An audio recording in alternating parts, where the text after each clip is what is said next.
In 2007, San Francisco was bustling with the excitement of a design conference. Amidst all the buzz, two friends found themselves in a dilemma. Their pockets were empty, and the hotels were fully booked. However, instead of feeling resigned to their situation, they saw an opportunity. Inspired by a spare air mattress, they came up with an audacious idea to share their home, connect strangers, and rewrite the script of travel. Airbnb started with a single air mattress, but it has now become a global phenomenon. The platform offers a unique experience where travelers are not just visitors, but active participants in the local culture.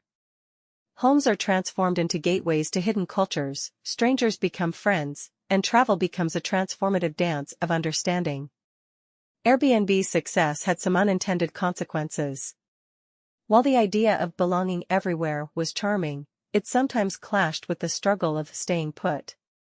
Communities struggled with rising housing costs, and people began to wonder if progress and responsibility could coexist in this new era of travel. Despite the initial dissonance, a new sense of harmony emerged. Communities, hosts, and platforms like Airbnb recognized the need for change. Responsible tourism initiatives began to surface, regulations found common ground, and a collective commitment to shared prosperity was established. It seemed that the symphony could be reorchestrated. Airbnb's journey continues. It's a story in progress, a symphony with ever-evolving melodies. The question now rests with you, the traveler, the host, the citizen of the world.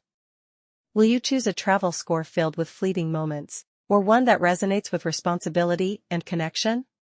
Will you be a composer of mindful exploration, leaving behind a legacy of positive change?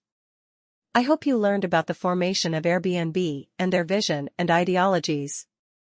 If you enjoyed this, please consider subscribing and liking my channel.